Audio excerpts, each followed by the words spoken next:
Lidi většinou kupují nemovitosti a jenom řeknou, jo, hele, nějak mě to splácí, můžu to napákovat, jednoho dne to prodám, vydělám na tom blablabla. Ale dobře, když to prodáš, vyděláš, co s těmi penězi potom budeš dělat? Kolik je pro tebe dost peněz a dokdy chceš pracovat? To lidi nemají jako... Jo, nemají to jasně napsaný tohle, no, nebo neví to vlastně sami ty lidi.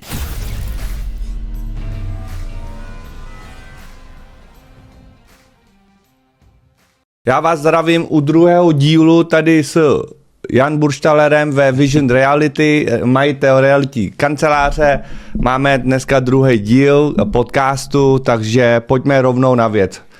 Pojďme rovnou na věc, takže hned jdeme jak takhle z ostra na otázky? Ano, můžeme rovnou na otázky. Okay. Ještě předtím, než začneme, doporučuji zrychlit na rychlost 1,25 až 1,5, protože když poslouchám podcast, tak tam jsou mezi takový různý to tak by bylo lepší, kdybyste to takhle zrychli. Ať vás to baví.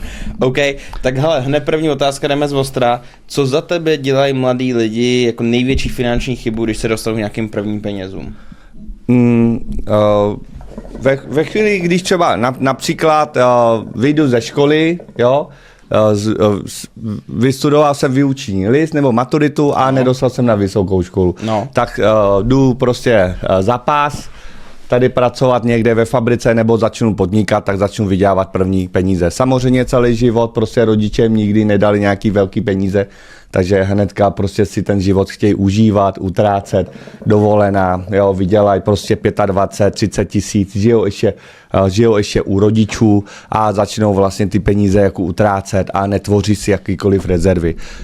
Nemyslím si, ale vím, že by každý člověk měl si vytvořit svůj finanční plán, to znamená v 19 letech představ si sebe nebo vás, začali jste vydělávat 25 tisíc, když žijete u určitě bych jako zodpovědně rodičům něco přispíval za mě. Já to mám taky, já jsem to měl takhle stejně vlastně. Já jsem vyšel ze školy a hned táta mi dal školu a plať nájem.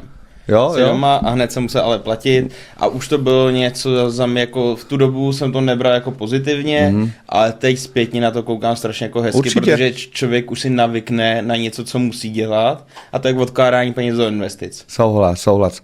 Já bych jako určitě přispíval rodičům nějaký jako penízky, vydělávám, dejme tomu 25 tisíc, jako mladý člověk, bez přítelkyně, bez ženy, bez takových nákladů, by měl být schopen odložit aspoň 30 až 30%, co znamená, že je to kolik nějakých jako 7,5-8 tisíce korun by měl odkládat. Z těch peněz 8 tisíc až 9 tisíc, čím víc, tím líp, protože spoření, odkládání není náklad, to je flexibilní, můžeš kdykoliv zvýšit, snížit, upravit, zrušit, přestat, cokoliv. Takže 8-9 tisíc bych odložil na rezervu, to znamená, že takový mladý člověk by měl mít nějakých jako 150-200 tisíc ideálně ve spořícím účtě. Proč? Protože až začne podnikat cokoliv, až ho nebude bavit třeba v práci, tak má tu svobodu půl roku, 8 měsíců si vybrat něco jiného, například se naučit nějakou dovednost, například být fotografem, že jo, řekni, že teď třeba scháníš prostě ambiciozní.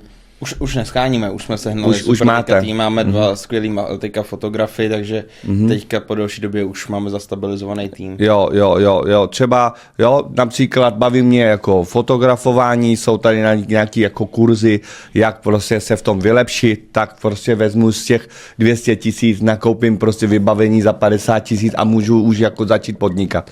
Takže za mě první největší chyba je, že si netvoří rezervu, další chyba je, že ta rezerva těch 200 tisíc, který má, začne prostě se snažit za každou cenu urvat, aby ty peníze vydělávaly hodně. Takže zkouší trading, zkouší nějaké investování do jednotlivých firem, riskujou a říká, že když to leží, tak ať to vydělává. A může se stát, že o ty peníze přijde. A další nejdůležitější chyba je, že neplánuje. Takže je mu 19, 20 let, tak prostě vím, že mám rezervu, vím, že za 5 let potřebuji do vlastní bydlení, že jo. tak já nevím, tak kolik stojí byt tady, prosím tě. Jako myslíš třeba nějaký 2K? Ne, 1K, 1 plus 1. 2,5 milionu. 2,5 milionu. 2,5 milionu, nějaký 1K prostě v paneláku. 2,5 milionu, takže prostě můžete si, prosím vás, krásně... 250 000 vlastních zdrojů, 10% pro banku, že tam to stačí, když je to mladý člověk. Ano. A už můžeš jít do vlastního bydlení. A ta splátka té hypotéky kolik bude? 10-12 Tady si můžete stáhnout přes App Store, finanční kalkulačka, je to takový zelený logo, tady si to můžete stáhnout, rychle to spočítat, kliknu na hypotéku, škoda, že nejde nazdílet obrazovku. Do příště vylepšíme. Do příště. Kliknu, zadám tam, hele, 2,5, tak ideálně by bylo fajn, aby si měl 10%, 250 000. Takže 2 250 000, úrok je okolo 4,5%, neřešte, a splátku ideálně na 30 let. Boom, 11 000. No, dejme tomu, když jsi v nájmu a budeš platit 8 000 plus služby, nebo 9 000 plus služby, tak se za mě vyplatí mi tu hypotéku. Souhlas, jo. Protože z dlouhodobého hlediska zase ta nemovitost bude stoupat na té ceně. A tím, že ten mladý kluk se naučí jako pracovat s těma financema, 20-30% odkládat, bude mít v tom systém, tak i kdyby vydělal 50-100 tisíc, tak bude vědět, co s těmi penězi. Takže to je za mě největší chyba. No ale za mě to je chyba už jakoby i od té školy, že vlastně v té škole jim tohle jako, víš, že oni vyjdou ze školy, začnou pracovat a kolik lidí v tomhle věku si udělá finanční plán. Ani já vlastně, mě na střední škole nikdo neučil nějakou jako finanční gramotnost. A to já si myslím, že je ten největší problém jako dneska u těch mladých. Ano, jo, ve škole si pamatuju, že mě učili, jak rychle padá kulička, když se potká vlak z Ukrajiny z východu na západ s vlakem ze západu na východ, jo, vlaka A vlakem s vlakem B, jo, a tak dále, ano, a měl jsem jako hrozný jako traumata ve škole, jo, a nechci, abyste se všichni spolíhali na to, že to bude lepší. Nebude to lepší, je potřeba, abyste se sami v tom jako vzdělávali, no. 100%, takže klidně, když si na střední škole udělat si finanční plán a už prostě trošku plánovat, už v té době můžeš něco, že odkládat do investic a začít pomalu. Tam je důležitý za mě jako začít a najet si na tu rutinu vlastně, že každý měsíc odložíš nějaký ty peníze. Souhlas. Teď třeba jedna otázka, kterou bych ti jako trošku jako přihrál. Například jsou tady různý jako případy, kdy zase vždycky to stojí na nějakým plánováním, ale třeba děti, jo, rodiče třeba úspěšní podnikatele naspoří a v 23 letech prostě týpek zdědí byt. Jo, ale ten byt se mu jako nelíbí a chtěl by mít něco jiného. Tak jak udělat takovou transakci, že prodá tu nemovitost a mezi tím hledá další nemovitosti, pomáháš jim i hledat nemovitosti nebo to celé jako vymyslet, aby to bylo bezpečný pro toho kluka nebo člověka? Hele, je to strašně jakoby, tohle je složitý. Ono otázka je, jestli ten člověk ten byt si chce třeba nechat, nebo jestli ho chce fakt jako prodat. Jo, protože za mě je škoda majetek prodávat, když to není zapotřebí.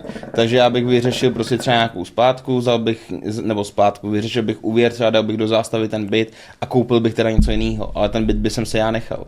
Jo. To je za mě prostě držení toho majetku z dlouhodobého hlediska, pořád vidíme, že zhruba 8% ročně ty nemovitosti jako stoupaly, když se vezme nějaký celorepublikový průměr. Takže já bych 100% šel s tím, pokud tam není dluh, tak bych vyřešil si hypotéku, udělal bych si nějaký plán a koupil bych jinou nemovitost. Jo. A zase se k tomu na rovinu, zase se vracím k tomu, co já vlastně nabízím, je ten plán.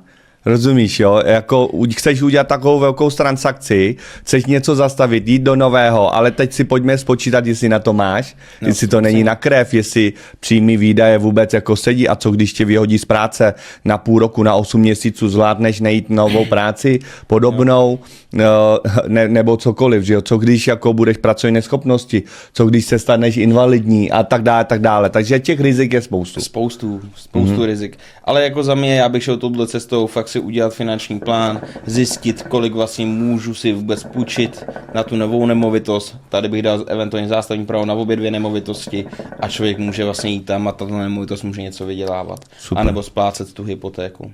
Okay. No a když se vrátíme k tomu, co jsou finanční chyby těch mladých lidí jako za tebe největší? Za mě, jako když to vezmu z mýho pohledu, tak je to nějaké jako utrácení peněz za materiální věci, které do budoucna stejně nemají tu hodnotu.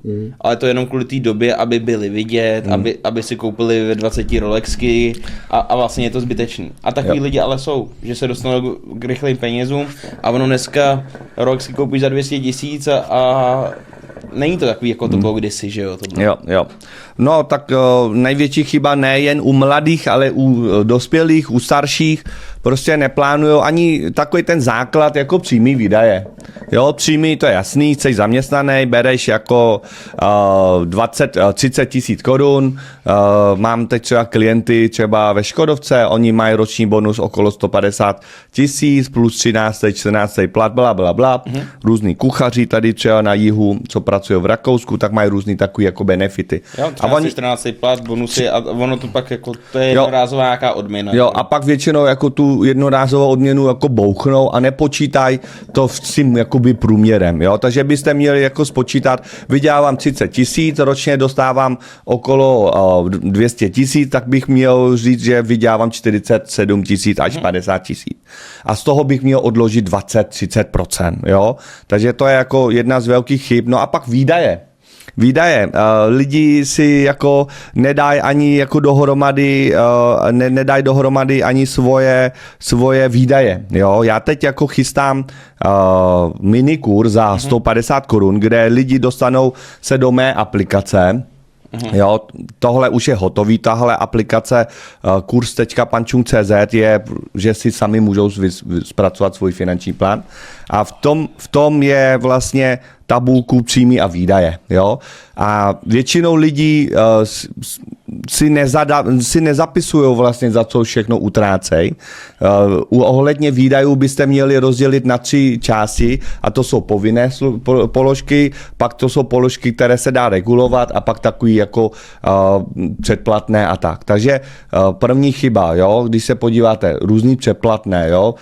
Jo, Netflix, Disneyland, nebo jak se jmenuje. Disney, HBO, AI věci a tak dále. A ono ti to vyskáče, ono to sečteš a to jsou strašný částky. Ano, jako. kávy a tady ty různé věci. Když se podíváš do mého auta, tak já nechodím jako třeba na benzínku, nepiju moc kávy, snažím se to vyhýbat, je to 50, je to 100 korun.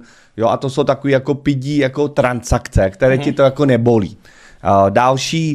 Další věci, lidi hodně myslí, že jídlo je povinný výdaj. Ne, jídlo se dá regulovat. Jsou lidi, co jezdí ve čtvrtek do Kauflandu pro slevy, nakupují ve velkém množství, tak ušetří. Pak jsou lidi, co si zaplatí za pohodlí, to znamená express, dovez mi to jídlo dříve. Rychleji stojí to 20 korun navíc. Jasný. Rohlík, premium, něco, jo, zaklepeme vám na dveře, různý takové jako služby za pohodlí. Tam zase utíkají jako korunky za mě. Samozřejmě, když jsi podnikatel a vyděláváš dost peněz, tak chceš si dopřát to pohodlí, ano, ale jako pro běžný lidi by to měli řešit. Pak to jídlo, že jo, dá se to jako určitě ve velkém množství regulovat. 100% nemusíš chodit každý den na večeře, na obědy a můžeš si uvařit doma. No. Ta doba je dneska taková pohodlná, že si radši objednáš Foodoru a než abys doma si udělal o 10% nebo tak o 90% levnější jídlo. Jo, i sám ty vlastně, že jdeš jako všude na rovinu, pojďme si to říct. Je to tak. Je to tak, prostě, že jdeš, jako byla doba, kdy jsem si připlácel za stejky dražší a všechno. No pořád je ta doba jako pořád je ta doba, trošku už jsem to začal korigovat. Jo. Ale to, je to prostě, si pohodlnej, nebo chceš si dopřát jako věci, které ale nejsou zapotřebí. No, a pak ti utíkají ty peníze. A u tebe, kdybychom si skočili za jídlo, dejme tomu to. Za mě za jídlo? Jo, tak jako víte, na rovinu si řekne, Bugy dost přibral. No, už se na tom pracuje. Jo, pracuje se na tom, ale dost přibral, na rovinu, ne, to poznám, ne, no. A už mi to je volnější. Jo, ale dost přibral, ale jedl prostě jako tohle. Kolik jako dáváš měsíčně za jídlo? I s vínem a tak, jo, a se vším prostě. Tyjo. Pojďme, no, pojď. Okolo 50 000? Ne, víc, kámo. Možná je víc, no. Nelží tady do kamery. No, musíme jako se zaměřit na to, jestli to jsou investiční vína, který mám do sklepa, nebo... Klidně to hoď na sebe, že jsi byl v tomhle negramotný, rád se najedl, vyděláváš víc, než bys mohl, takže jídlo za jídlo můžeš platit. A kolik třeba reálně si nechá za jídlo? Jako 100 000 jsem nechával za jídlo. Určitě, minimálně. No. To 50 je blbost. No, okolo 100 000 to bude, no. Určitě. Možná i víc, si myslím. Jo, protože člověk byl přesně pohodlný, objednal si, jak jsi to říkal, prioritně jsem si objednal Foodoru, abych to měl o 5 minut rychleji tady. No jasný. Ale chápu, že zase tvůj čas je drahej, že jo, ten čas si koupíš a můžeš využít na biznis, ale místo toho radši swipuješ, že jo, takže tak. Jo, jasný. Jo, to se zase bavíme o tom, že nějaká efektivita práce, no. OK. Ne, člověk jako z pohodlení tím příjmem těch peněz, co máš, tak pak si myslíš, že jsi vlastně nezničitelný. Jo. A ono pak, když si to spočítáš, když jsme se mi podívali spolu na ten plán finanční, co jak kde člověk utrácí, tak si myslím, že 30% těch nákladů můžu já ušetřit. Jasný, dá se to regulovat, že jo. Když jsme se znali, tak chodili jsme na jídlo, na stejky a tejto a on vždycky zavolal dopředu do restaurace a říkal, schovej mi to speciální jídlo, jo. A platili jsme za večeři jako 10-15 tisíc, říkám, jako, a pak jako po x měsících už jsem mu říkal, hele, proč jako musíme žrát to speciální jídlo, ten stařenej, vole, 3 měsíce, když Wagyu může stejky být, z Japonska, jako, drahý vína, zbytečný. Úplně. Už to nejíš, jo? Už ne, jako už jsem to fakt jako teďka dlouho jsem nebyl nikde. Už si dám normální steak, ty. Jo. A tak pořád tam ty chutě jsou, ale ono pak zjistíš, že to není vlastně zapotřebí. Stejně pak jedeš automat a vlastně si dáš první sousto a žvejkáš. No, jasný, jo. Takže jídlo, no a pak jsou taky sezónní výdaje. To jsou v tom největší chyby. Sezónní výdaje znamená, upadne mi klika od dveří. Vím, že jednoho dne to upadne a musím to opravit. Jednou za 5 let, takže se to jako zprůměruje. U auta jezdím a mám servis za 25 tisíc korun auto, když najedu 25 tisíc, ale pak vyteče nějaký olej z motoru a oprava je další 40. Takže já musím s tím počítat. To jsou neočekávané výdaje. Ano. Teďka přesně kamarád má vlastně to samé auto jako ty, je to 100 tisíc a najednou ty skončila záruka a oprava 1 200 000 za opravu. OK, no tak to... A to jsou neočekávané ty výdaje prostě, no. Ani sezónní. Vím, že to můžu čekat, jo, to jsou takzvané sezónní výdaje. Pneumatiky, gumy, letní, zimní, 80 tisíc korun. Prostě to musím zprůměrovat, že to prostě stojí 7-8 tisíc měsíčně. Ideálně je bokem odložit. Takže ta rezerva je strašně důležitá, že jo. 100%. 6 měsíců až 8 nezbytného výdaje, že jo. Takže pokud tvůj život má běžný nezbytný výdaj 50 tisícová rodina, nebo 100 tisíc, tak by si měl mít 600 tisíc minimálně, jo. A tyto peníze normálně ve spořáku, takže to jsou ty největší chyby. A to by se dalo na spořící účet tohle, na mé bance. Ano. A jestli mám 300 tisíc v rezervě a jestli to mám na spořícím účtu A nebo B, jestli to dělá 4% nebo 3%, stejně na to nezbohatneš. Rezerva je o tom, abys to neutratil. Tam je to spíš, aby to pokrylo nějak trošku tu inflaci. Ani ne. Když to chceš mít doma, si to najít klidně doma. Rezerva je o tom, abys to neutratil. Jo. A že když přijde ten průser, tak máš kam šáhnout. A většinou lidí žijou z měsíc nebo z den na den a stane se přesně takový jako malej jako problém. Lednice se zničí, nemají kam dát jídlo a hnedka si musí půjčit. Jo. Když si půjčí 1, 2krát, 3krát, 5krát, už se dostanou do takzvané dluhové spirály, do dluhové pasti a už se z toho jen tak nedostanou. Jo, je to tak, no. A vyhodí je z práce, nebo mají nemoc, zápal plic, 5 měsíců doma, tak je konec a dostávají se do problému. Já znám takový případy jako lidí, no, co toto. Ono pak si půjčíš na lednici, na televizi, na dýmku. Jsou tam uhlíky. Krištofe, skočí nám pro uhlíky, prosím. Ať nám to tady neschoří. Ať nám to neschoří, přesně. Máme tady nás to žaví ze zádu. Jo. No, ale no a co, když se vrátíme k tomu, co je za tebe, jako když jsme se nakousli ty půjčky, co jsou za tebe dobře půjčený peníze a co jsou špatně půjčený peníze? Dobré dluhy, špatné dluhy. Jo, protože to si myslím, že spoustu lidí si jako... Tak například dobrý dluh je hypoteční úvěr, hypotéka, jo? Mám 10% vlastních zdrojů, nakoupím nemovitost, hodnota nemovitosti roste, neplatím nájemníkovi, když nájemník zvedne nájem, tak já to stejně musím platit. U hypotéky si to elegantně zafixuju na 10-15 let, takže ta splátka mě je furt jako stejná. Další inflace, jsou 3% průměru, nepomáhá, když máš peníze doma. Když máš 1 000 000 korun doma, leží to v trezoru, tak za 20 let máš už jenom 500 000. Což chučí a chučí. Ale inflace pomáhá, když si půjčuješ od někoho peníze. Například mi půjčíš 1 000 000 korun a já ti ho vrátím za 10 let. Tak si vlastně prodělal, je to tak, jo? No je to tak, no. Když mi vrátíš za 10 milion, tak ta hodnota bude úplně jiná. A když si půjčíš od hypotéky splátku 20 000, tak hodnota těch 20 000 klesá, že jo? No. Za 10 let pořád platím 20, ale už to pro mě není 20, ale 15. Ale příjmy, co? Se zvedají, jo? Takže když půjčuju dneska u banky za 4, inflace jsou za 3, reálně si půjču za 1. Jo. Takže to jsou dobře půjčený peníze. Hypotéka je dobrý dluh. Dobrý dluh je ještě třeba ty, seš podnikatel a potřebuješ například jezdíš jako bouta a nemáš peníze na auto, tak si vlastně vezmeš spotřebitelský úvěr za 400 000 úrokem 6%, jo, ročně. No jo, ale když si spočítáš, že tvůj biznis dělá 20-30%, tak OK, jo, a pak ten úvěr kdykoliv můžeš, dejme tomu, doplatit. Ale špatný by bylo, kdyby si spůjčil 400 000 na jednom auto na ježdění s tím úrokem, tak už je to dá považovat jako za špatný dluh. Rozumím tě, no.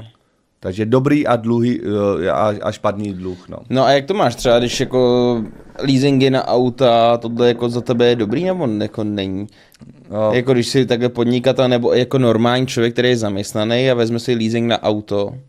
No tak je to samozřejmě pitomý, protože kdyby před 5 lety věděl, že za 4-5 let bude potřebovat nový auto, tak je lepší radši naspořit, odkládat 4 měsíčně, naspoří, já nevím, 4x50 za 5 let, jdeme tomu 200 000, úrok udělá 250 a vlastně si kupuje auto za 250, ale vložil tam jenom 200 000. Takže ty bys to dával hned do investic, bys odkládal a pak bys vybral tu částku.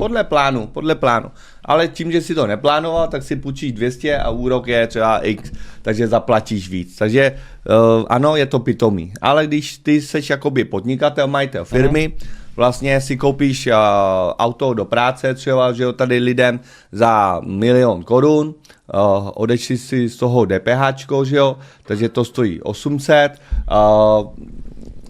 splátka je měsíčně 20 000, dejme tomu, a z toho polovina je úrok. 10 000 je úrok, takže ročně je 120 000 úrok. A to vlastně můžeš ještě odečíst a vlastně těch 20 000 splátky je vlastně tvůj náklad do tvého podnikání.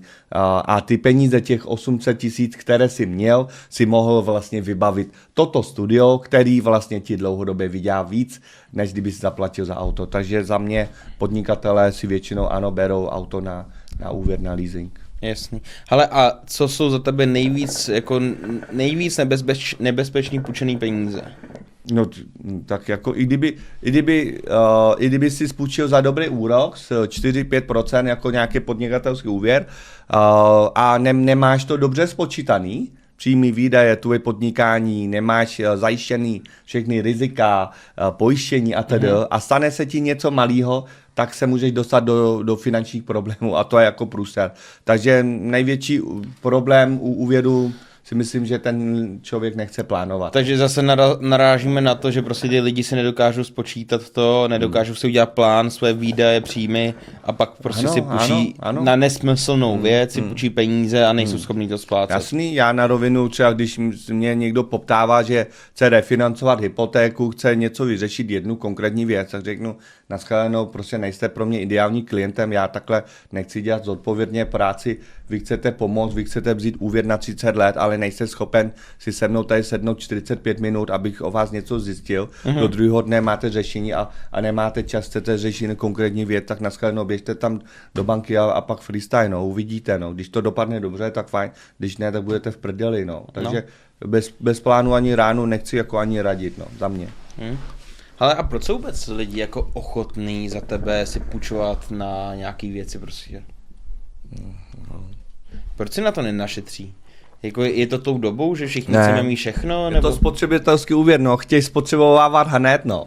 Takže je to prostě to pohodlí, že nechtějí být v té nekomfortní zóně. Jasný, tak jako když ti dám teď 40 000 teď na ruku tak jako co si, když ti dáte 40, tak je to pro tebe příjemnější jet tady na Chodov a koupit si prostě nějaký telefon, nějaký prostě tablet, je to příjemný, než jako si říct, ty vole, dám to do investic, jo, to vyroste až za dlouho, co s tím, jako 40 000 stejně moc vydělá, ale když máš ten plán, tak 40 000 za 30 let může vydělat jako hrozný jako dardy, že jo. Jo, a lidi tím, že nemají plán, tak neví, kam by měli směřovat těch 40 000 a proto radši to utratí. Není to tím, že ty lidi do budoucna vůbec nepřemýšlejí? Nepřemýšlej, proč? Že žijou ze dne na den, jako. Jo, 40 000 jinak jednorázově za 30 let, což je tvůj v rentě, tak 40 000 hádej kolik udělá. Za 30 let? 3 kila? 800 000. 800 000 to udělá za 30 let. 800 000. Jo. To je... Jo. No. A většinou lidi jako nemají plán, tak neví tohle. Všichni moje klienti třeba, když jako teď už se to jako naučili, tak už ví, že když vydělají navíc peněz, tak můžou jako odložit, je to baví, mají to takovou jako tu příjemnou hru. Protože ví, kam ty peníze směřují. Protože dneska někdo dostane jednorázové plácnu 200-300 000 a hned jde na dovolenou. Nebo si koupí auto, hodinky, něco. A vlastně nepřemýšlej z toho dlouhodobého hlediska. Já to vidím tady u sebe ve firmě, ty kluci prostě nejenom hned auto, vydělají si první peníze, hned auto, hned hodinky, hned dovolená. Víš, a že to není jako z toho dlouhodobého hlediska, říkám ty, tak prostě šetří, kup si byt první, prostě ať mají tu hypotéku, ať je to brzdí trošku, ať je tam ta splátka. Ano. Tak jo, co tam máme dát? Ptej se, no. Mám se zeptat tebe na něco? Klidně se mě pojď ptát, klidně můžeme nakousnout i realitní trh, jak se říká. Co by mě jako zajímalo, jo?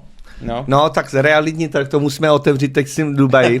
To bylo strašně vtipný, já jsem, přátelé, byl ve Vietnamu.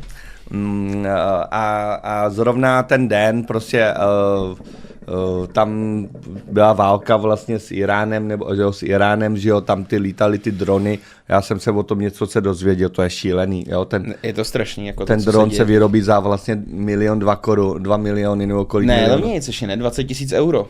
Jo. 20 000 euro, myslím, že stojí ten dron, to je 500 000. Jo, a ty proti, co to je, ty střely. Ta obrana proti obrana, no, tak aby to jedna ta raketa, když vystřelí, tak to stojí $1 milion nebo co.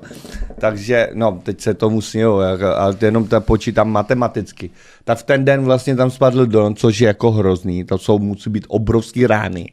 A ty, když žiješ dlouhodobě v tom jako v bezpečí, tak pro tebe to musí být šok, ještě jsi někde na dovolené. No a já jsem jenom natočil a jako konzervativní video, že jsem se zasekl, že není letadlo, že nemůžeme odletět, viděl, no. Že nemůžeme odletět, ale že jsem se zasekl, ale ve Vietnamu doma u sebe. Ne, to jsem viděl. Ale nevím, tohle je jako šílený, jako myslím si, že třeba ty lidi, kteří, jako když jsme nakousli finanční plán a mají peníze, tak nějak tam přežijou, prodlouží si dovolenou, lehnou si na druhý bok a jsou v pohodě. Ale ty lidi, co měli jako ty poslední peníze. A hlavně poslední peníze a poslední den z dovolen, to jsi vyřízený, no že jo? No úplně, jako to je šílený, že jo? Jo, že vlastně na dovolené utratíš všechny prachy. No a pak jako se vracíš, že jo, domů a spoléháš na to, že... Neseš ještě na letišti, jako. No, jsi na letišti a myslíš, že nemáš ty peníze. To je šílený. A nemáš kde spát a tak, no. Jo, mrzí mě to, pořád lidi tam jsou jako zasadky, takže držíme palce, ať jste co nejdříve doma, ať to zvládnete. Jo, snad to rychle jako skončí tohleto, co se děje a je to taková nestabilita, i vlastně ta ekonomika celosvětově teďka je taková jako na vážkách, jak to bude, nebude, že jo. A vlastně ty makléři realitní vlastně v Dubaji na rovinu si to můžem říct, jo, pár jako realitních makléřů, já chápu, že to je jako jejich biznis, jo, já to můžu říct asi ten Jirka Hanousek, já jsem ho neviděl osobně nikde, ano, dřív prodával včera, a tam vyhlásil to video, jo, jako já jsem to video neviděl celý a ten konec vlastně bylo nechci jako vtipný, ale jako pak jsem si to jako pustil jako znovu, dostal hroznej hejt teda. Jo, jak tady řekl, vy dementi, vole, zasraný, vole, vy jste úplně idioti, jo, tak myslím, že to bylo jako přehnaný, no. Takže to, no. Ale za mě to bylo blbě jako vzatý. Jo, on to jako nemyslel špatně z mýho pohledu, chtěl ukázat, že tam to bezpečí jako pořád je, nebo nějaké, nebo není vlastně tam to bezpečí. Ale kdyby si to ukázal formou, hele, je tohle, ale pořád to tady vypadá tak a tak, tak by to bylo lepší, než prostě touhle jako násilnou formou říkat, že to tam je v pohodě. Není to v pohodě. Jo. Já tam kamaráda, máme tam vlastně společného kamaráda, že jo, to v Dubaji taky. Není to takový, jako to prezentuje, je to fakt jako... Jo. Není to prostě ono, no. Jo, musíte s tím jako počítat jako v rámci jako nákupy jako nemovitosti v zahraničí. Za mě třeba v rámci jako finanční plánování, pokud seš dolarový milionář, máš 50-100 milionů korun v portfoliu, tak ano, 15, 20, 30% můžeš mít v nemovitosti. Když máš 100 milionů, aby se dobře počítal, tak 30 milionů máš v nemovitosti. Pokud už máš 25, 30 v nemovitosti v ČR po České republice, máš akcie, máš alternativní investice, doporučujem, klidně můžeš si koupit jako jedno někde v zahraničí, ale spíš jako, že můžeš tam doletět, máš tam jako, seš tam na dovolené, máš ten druhý domov vlastně. Ano, jako, druhý domov, jo. A mezi to, tím vlastně můžeš pronajmout a tak. Jo, tak ono to bylo prezentovaný jako prostě, že jo, záchranný bod, co když se něco bude dít. Aha. Tak to vlastně oni prezentovali, že jo. Ta investice byla fajn, protože to rostlo. Ty nemovitosti tam pořád rostly, za posledních 7 let to rostlo, ale že tam byla krize v Dubaji, párkrát to taky jako nikdo neví. Za mě tato situace se třeba jako uklidní, ale než se to vrátí na ty ceny, co byly, tak to bude zase 2 roky. Já třeba, měl jsem klienty, kteří by chtěli jako koupit nějaký apartman za 12 milionů v Dubaji a udělal jsem jim finanční analýzu a říkám, hele, ale podívejte se, finanční aktiva, akcie, dluhopisy ani nemáte, ještě máte tady včera jako jeden dům a zbylo vám tady 12 milionů a už chcete koupit prostě apartman prostě v Dubaji. Přitom vlastně mohl jste krásně zainvestovat do cenných papírů. No, ale tak protože jsou masírovaný na těch sociálních sítích, že jo, všude jsou masírovaný, jak je to skvělý a tak dále. Jo. Bral bych to jako nejdřív třeba, když jste jako velký investor, samozřejmě tohle není pro retailového člověka. Není. Že není pro běžného člověka, pro podnikatele, kteří mají velký přebytky. Tak koupit 1, 2 zde, mít s tím zkušenosti a tedy, mít zainvestováno v akcích, dluhopisech, vědět, kam to směřuje a pak, když přebyde fakt hodně, tak OK. No. Pořád se bavíme o tom, že to musíš mít rozložení do více segmentů, nespoléhávat na ten jeden trh. Ano, souhlas. Jo, a pak vlastně to pokryje ty ztráty a tak dále. Jo, takže, ale uvidíme, jak se to bude vyvíjet. Celá tato situace, samozřejmě nikdo to nečekával, tohle. Nikdo nečeká, že se tohle stane a uvidíme, no. Tohle podle mě nedokáže nikdo říct, jak dlouho to bude trvat, za jak dlouho se to vrátí na ty ceny, co byly. Tak to je to samé jak po covidu, že jo. Najednou v covidu byl boom, nemovitosti, všechno šlo nahoru a pak najednou to skončilo a tady nemovitosti v Táboře spadly o 20-30% během ale měsíce. Jo. To bylo strašně rychlý. Ale když seš, no jasný. A 2 roky se to vracelo na tu cenu, co to bylo předtím. Jo. Když máš jako plán a jsi dlouhodobý investor a víš, co od toho očekávat, tak by tě to nemělo jako vůbec jako trápit. Například, proč si kupuju, na rovinu, proč si kupuju investiční byt? Mám svůj byt, bydlím v tom a proč si kupuju 2, 3 investiční byty? Protože je mi 27, kolik je? 26, podnikám, je mi 26, akcí ve 46 za 20 let jít do renty. A chci, aby mi chodil nekonečná renta 100 000 pasivní příjem do nekonečna. A z těch 100 000 chci mít 1/3 z nemovitostí. Takže chci, aby moje nemovitosti generovalo 30 000 nad inflací po odečtení všech nákladů, 30 000 nekonečnou rentu. 30 000 z mého firmy, aby mě chodilo plat a 30 zbytek, 30 000, aby bylo z cenných papírů. Takže já to dělám, ty nemovitosti kupuju proto, aby moje židle sedělo na 3 nohách. Ano. Chodilo mě 100 000 renta, pro mě je to svoboda. Budu chodit do práce, ale protože chci, ne protože musím. Když moje firma se nebude dařit, tak nemovitosti a akcie mě vydělají. Jo, a zaplatí ti to ten život a vlastně přežiješ. No, seš nezávislej. Jo. Seš finančně nezávislej. Jo, víš, kolik je dost peněz, za 100 000 můžeš cestovat a tak dále. Takže z tohoto důvodu chci mít ty 2, 3 nemovitosti. Ano. V tom případě je to v pořádku. Lidi většinou kupují nemovitosti a jenom řeknou, jo, hele, nějak mě to splácí, můžu to napákovat, jednoho dne to prodám, vydělám na tom blablabla. Ale dobře, když to prodáš, vyděláš, co s těmi penězi potom budeš dělat? Kolik je pro tebe dost peněz a dokdy chceš pracovat? to lidi nemají jako... Jo, nemají to jasně napsaný tohle, no, nebo neví to vlastně sami ty lidi. Mě kdybys to řekl tuhle otázku, tak jsem ji dřív nevěděl, co je pro mě dost peněz. A díky tomu finančnímu plánu, co jsme udělali, tak já vím to, co potřebuji na ten život, abych uživil firmu a tak dále. A to my jsme si všechno řekli, ale dřív jsem to taky nevěděl. Takže za mě 100% doporučuji, ať si každý ten finanční plán udělá. Jasný. Jo, stojí to 40 minut času. Jo. Nic víc. Jo. Nic za to neplatíte, takže 100% se ozvěte Čungovi. Platí, kdyby si koupili ten kurz pančung.cz, kurz.pančung.cz, tak je tam ukázka mého nástroje, aplikace, jsou tam videa 3hodinový, vy si to zaplatíte jednorázově, dostanete se do aplikace, kde sami sobě si můžete zpracovat svůj finanční plán, kde tam jsou všechny vaše cíle, nemovitosti, investiční věci, pojištění a tedy. S tím plánem můžete jít za jakýmkoliv bankéřem, poradcem to zrealizovat. Předtím než... A to může být i poradce z konkurenční firmy? Jasný, ale když to zpracuješ ten plán a teď jdeš za ním, tak je dobrý mu to neukázat, že jo? Protože si chceš vybrat toho finančního parťáka do konce života, že jo? A teď mi řekni, ale jak ho vyberu?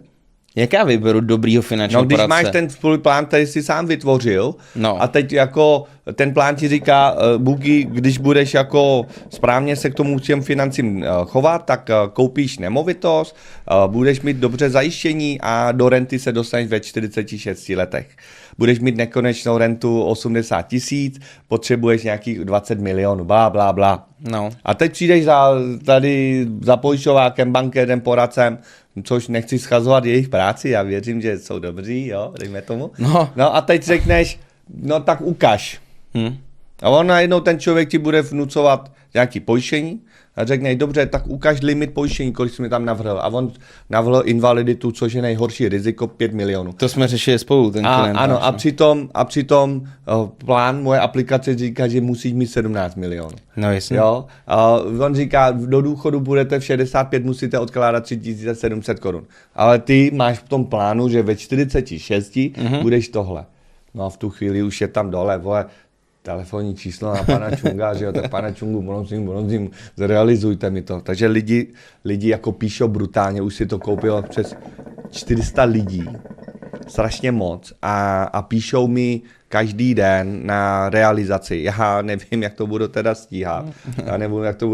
Jo, třeba tady jako krásná tohle, tady. Tady. Zrychlete to na těch 1,5. Jo, tak není potřeba volat, bla, jo, takže tak. Ale no a když se bavíme ještě finanční poradci, který dělají čistě v bance. To jsou bankéři, ne? Asi, no. Jaký na to máš názor? Protože já ti řeknu příběh, který jsem mi stal jako včera u jedné klientky tady z Tábora, která byla v a co jí jakoby řekli. Jaký ty máš názor na tyhle lidi, co tam jako dělají ty bankéři? Tak bankéři, no já to nechci jako schazovat ten trh, jo, ale tak bankéř, no, tak ty máš svýho bankéře, za 3-4 roky máš v něm obrovskou důvěru, protože banky tady jsou přes stovky let a prostě v tom máš velkou důvěru. Bankéř si prostě zavolá, stará se o tvoje portfolio, ale on se stará o 1000 klientů. A ty za 3-5 let se k němu vrátíš a on už tam nepracuje, protože šel dělat něco jiného nebo šel do jiné prostě společnosti. Takže jo, a hlavně na rovinu bankéř prodává svoje produkty a je na straně banky. Takže bankéř z banky X nemůže prodávat produkty z banky B, A, T. Jasně, protože každá banka má nějaký plusy a proto vy to vlastně jste ty finanční poradci a vy u každé banky máte smlouvu a doporučíte ty kvalitní věci. A hlavně neudělá ten komplexní finanční analýzu, neudělá komplexní finanční plán, takže vlastně neví celý ten tvůj krevní obraz a nemůže ti dát jako takovou neprůstřelnou radu, no, za mě, no. No, 100%. Takže to jsou zprostředkovatele. Protože já ti řeknu ten příběh, co se mi včera stal. Byli jsme u klientky na bytě, která ho chce prodat, bere 40 000 čistého. A v komerční bance jí řekli, že dosáhne na hypotéku 1 milion korun. A strávila tam asi hodinu a půl tam strávila a vyšla vlastně s tím vstupem.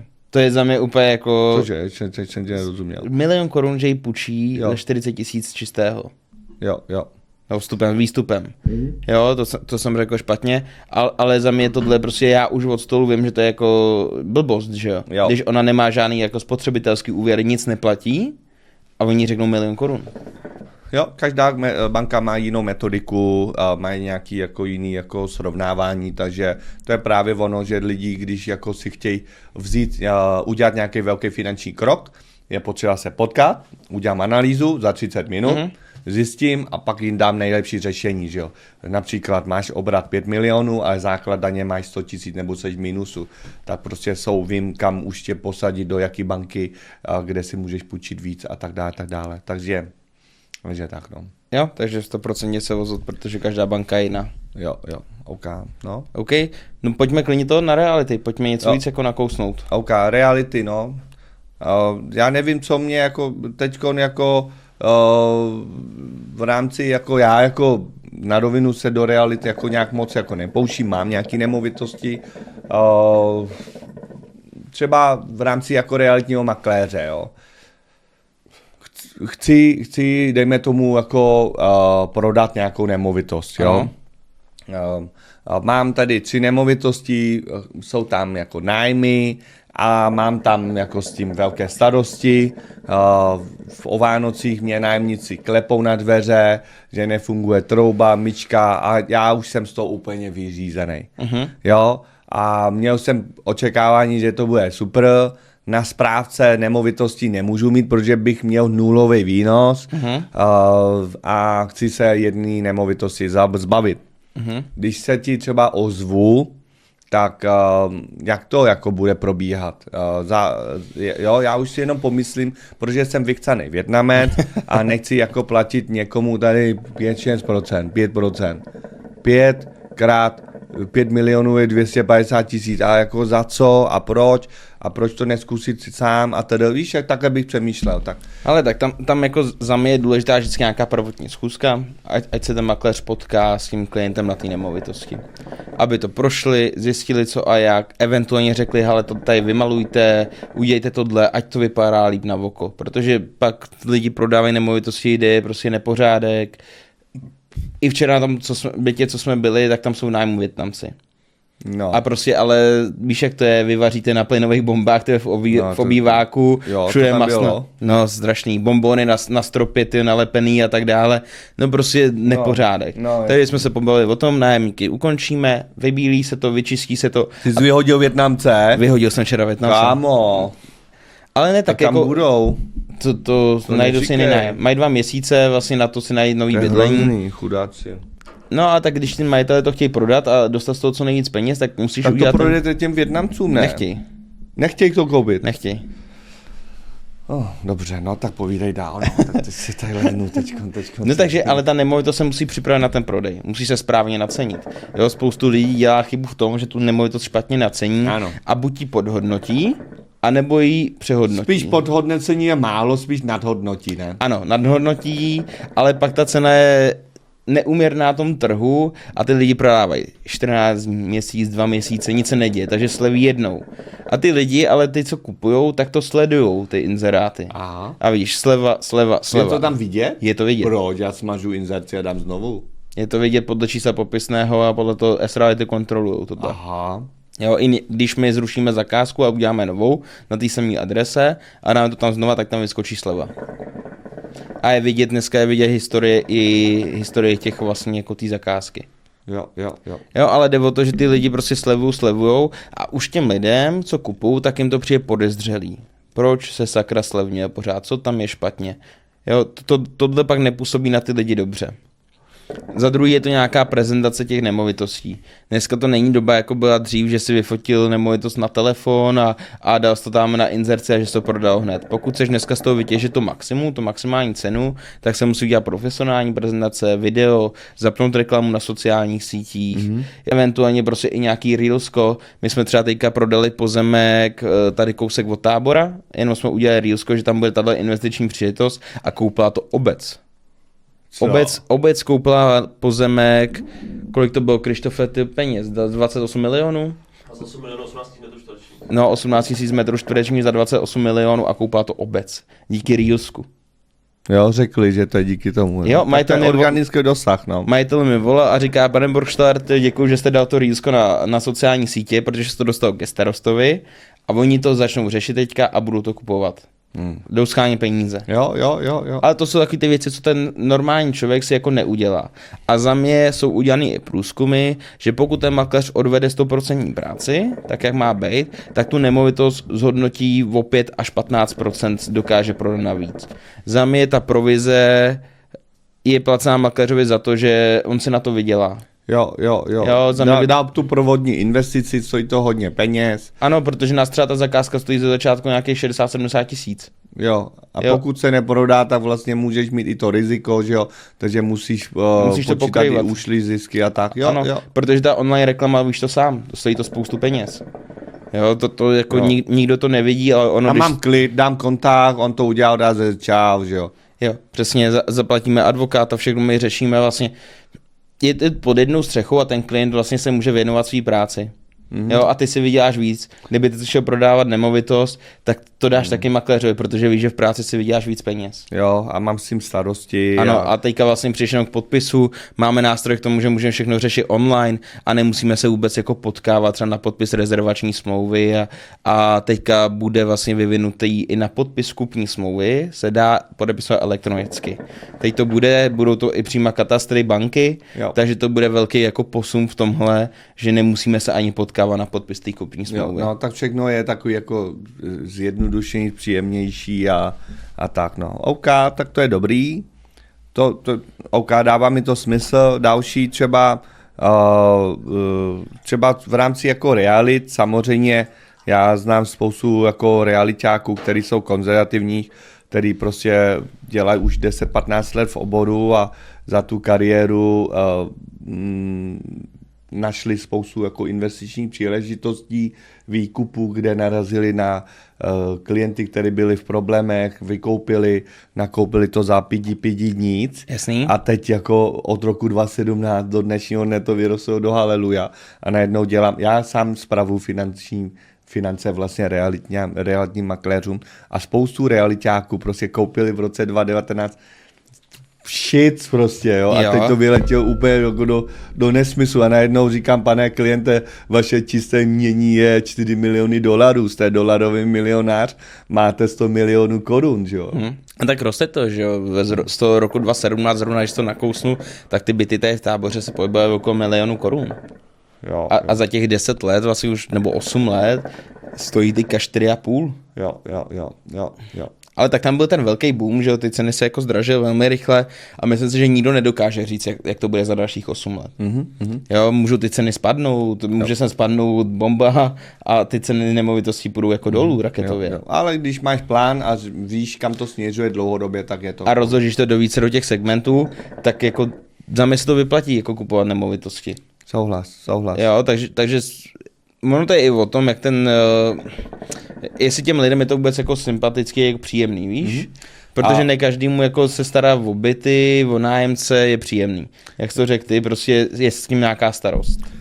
Do příště bych mám tady vlastně i svůj notebook, klidně já mám takovou jako kouzelnou kalkulačku, kterou jsem si sám zpracoval, těch kalkulaček mám jich 20, já sám vlastně ty systémy vytvářím, takže bychom si ukázali nějaký vzorový příklad, možná ještě dneska natočíme druhý díl na rovinu, tak bych vám ukázal, pokud máte 3, 4, 5 investičních nemovitostí, tak si pojďme spočítat výnosnost, skutečný výnosnost nemovitosti. Jestli to nemá smysl jakoby radši prodat a ty peníze někam zainvestovat. 100%, protože jako nikdo si to skoro neumí spočítat pořádně, jo? Nebo nikdo. Dokážou si spočítat, ale oni tam ty lidi nezahrnou do toho daň, nezahrnou do toho pojistku. A spoustu věcí. Spoustu věcí, co tam jako je, tak si lidi nedokážou do toho spočítat. Oni si spočítají splátka hypotéky, výnos nájmu a to je pro ně jako zisk, ale to tak jako nejde počítat, že? To víme jako oba dva, že prostě tam je spoustu dalších nákladů a to je prostě i nějaká rekonstrukce, protože ta rekonstrukce toho bytu prostě jednou za 5-10 let prostě přijde. Jo. A dneska to není za 200 000, že zrekonstruuješ byt. Dneska tam si za 1 milion prostě 3 jedničku zrekonstruuješ. Jo. Už je jenom malíš to vymalovat, to není sranda, že? No tak jako budeš dělat, že jo, podlahy musíš udělat, kuchyň a tak dále a ono, když děláš kompletní rekonstrukci, jak dneska to je nějakých 15 000, my když rekonstruujeme za metr čtvereční. Takže my když rekonstruujeme teďka byty, tak fakt máme spočítat 12 až 15 000 korun za metr čtvereční, že tě stojí rekonstrukce. Okay. A to je to, že ty si to musíš a taky zahrnout jako do toho budoucího žel nákladů a ty příjmy na to prostě musíš mít spočítaný. Jo. Dobrý, co tam máme dál? Máme skoro hodinu. Jo, klidně se ptejte, napište do komentářů, co by vás jako zajímalo, co byste chtěl jako řešit. Jo, určitě i klidně napište, s kým byste chtěli rozhovor, my teďka budeme vlastně přesouvat i studio do většího, takže můžeme zvát i hosty nový a můžeme tam konzultovat celý ten jako trh realitní, finanční, jak se to vyvíjí. Ale pojďme klidně na téma honba za image. Protože to je jako spoustu mladých prostě, aby vypadalo bohatě, úspěšně a v reálně to tak jako není, protože oni chtějí působit teď bohatě, že jo, z mýho pohledu a nepřemýšlí jako do budoucna.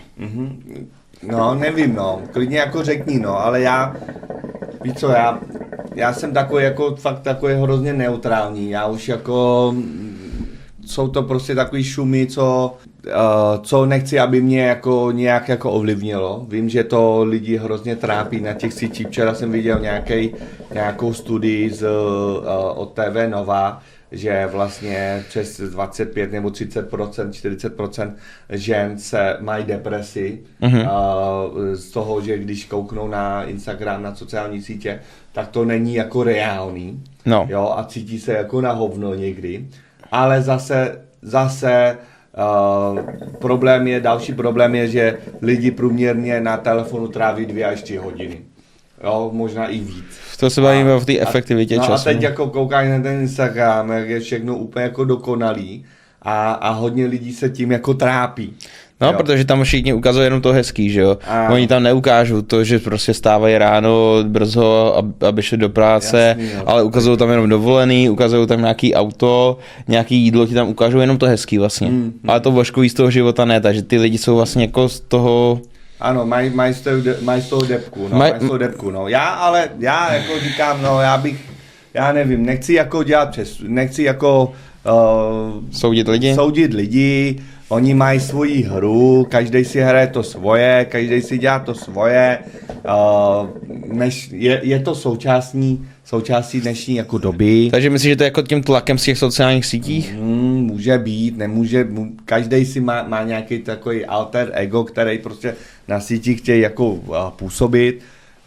Nechci mít na to žádný názor, na rovinu, jo, nechci mít na to názor, nevím, no, jako, nechci mít na to žádný názor, ať si dělají, co chtějí, na rovinu, ať si dělají, co chtějí, a lidi, co se trápí, tak všude říkají, ať to berou jako sociální sítě. Ano, je to sestříhaný, lidi mi taky ve Vietnamu jsem tam sázel storíčka a reelska a tohle a říkají, týpek je na dovolené se rodinou a furt je na mobilu. Ne, ty seš na mobilu, já jsem tvůrce, já tvořím, ty mě konzumuješ, jo, rozumíš? A konzumuješ na sítích ještě horší sračky, než to, co dávám já na net. A když už teda ty konzumuješ, tak aspoň konzumuj mě. Takže já jsem tvůrce, to, že někde minutu, 2 něco natočíš, něco, neznamená, že jsem tam na tom telefonu celý den a když už, tak konzumuješ ty mě a mě to jako pomáhá. Takže takhle to jako vnímám. A taky problém, ano, do budoucna bude všechno jako AI, ty věci je takový jako nereálný a lidi budou za mě vyhledávat takzvaný content, který je přirozený.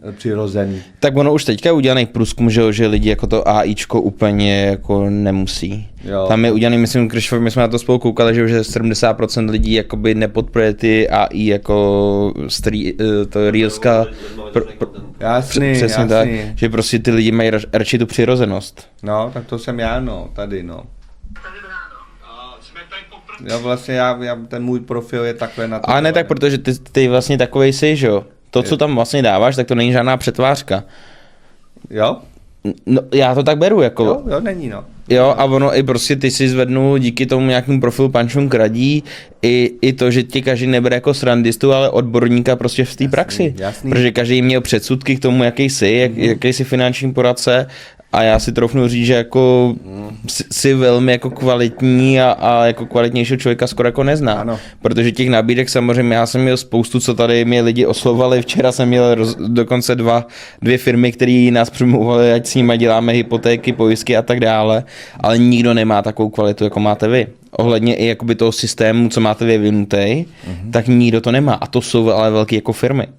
Jo, jasný, no. Jo, tak teď edukujem, teď tady edukujem, že jo, takže Jo, 100% to za mě stojí prostě se potkat nebo koupit kurz a zkusit si prostě jenom naplánovat svůj finanční plán, poslechnout si, co tam člověk radí. Jo, a pak eventuálně se může propojit i nějaká investiční nemovitost, uděláme kalkulačku, řekneme si, je to dobrý, není to dobrý. Jo, základem je plán. Ve chvíli, když udělám vám plán za 30-40 minut, zjistím, že máte 3-4 nemovitosti, 2-3 pole, tak vás automaticky propojím tady se specialistou, on vám to spočítá, výnosnost, jestli má potenciál rozdělit, rozparcelovat, prodat, neprodat. Takže to taky nedělá za každým účelem, že to musí se prodat hned. Takže... Jo, ale tak protože pak my vidíme, jako když v tom jsme každý den, tak vidíme ty díry trošku, kde se dá jako na tom víc bohatnout.